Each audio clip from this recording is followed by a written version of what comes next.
উসমান হাদির হত্যার বিচারের প্রশ্ন আপনারা যদি কেউ আপোষ করেন, বাংলাদেশে আপনাদেরকে আমরা রাজনীতি করতে দিব না। একটা ইনসাফ ভিত্তিক বাংলাদেশ বিনির্মাণ না হওয়ার আগ পর্যন্ত আমরা আমাদের লড়াই সংগ্রাম জারি রাখবো ইনশাআল্লাহ। তো আজকে বাংলাদেশের 56,000 বর্গমাইল জুড়ে শহীদ উসমান হাদি ছড়িয়ে পড়েছে।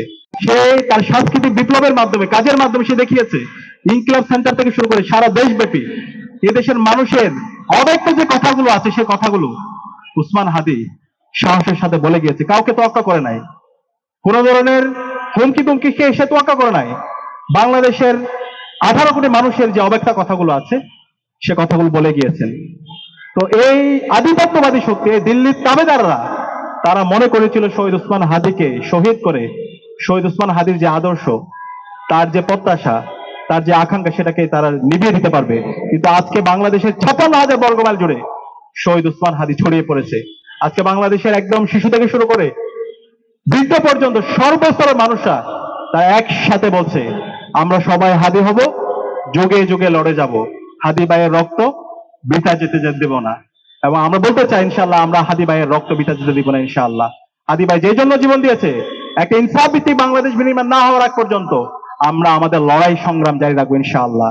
একই সাথে এই হাদিকে যারা হত্যা করেছে, যারা হাদিকে, শহীদ উসমান হাদিকে হত্যাযোগ্য করেছে, এই কালচারাল ফেসিস্ট চক্রকে আমরা বাংলাদেশে রাজনীতি করতে দিব না। তাদেরকে আমরা বিচার আওতায় নিয়ে আসবো। তাদের বিরুদ্ধে আমাদের সামাজিকভাবে আমাদের আন্দোলন গড়ে তুলতে হবে। এবং এই উসমান হাদিকে হত্যার সাথে রাষ্ট্রের একটা অংশ জড়িত আছে, তাদেরকে আমরা এই স্বাধীন বাংলাদেশে বিচার আওতায় নিয়ে আসবো। শহীদ উসমান হাদির বিচার এই স্বাধীন বাংলাদেশে আমরা নিশ্চিত করবো ইনশাআল্লাহ।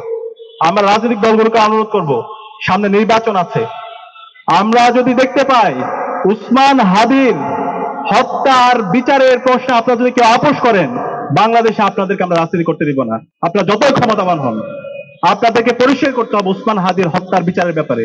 উসমান হাদি ভাইয়ের হত্যার বিচারের ব্যাপারে কেউ যদি অসহযোগিতা করেন, কেউ যদি আপনারা এই ফেসিবাদী শক্তির সাথে আপোষ করেন, দিল্লির দাবিদারদের সাথে আপোষ করেন, কালচারাল ফেসিস্ট শক্তির সাথে আপোষ করেন, তাহলে আপনাদেরকে বাংলাদেশের ছাত্র জনতা আপনাদেরকে এই দেশে রাজনীতি করতে দিবে না।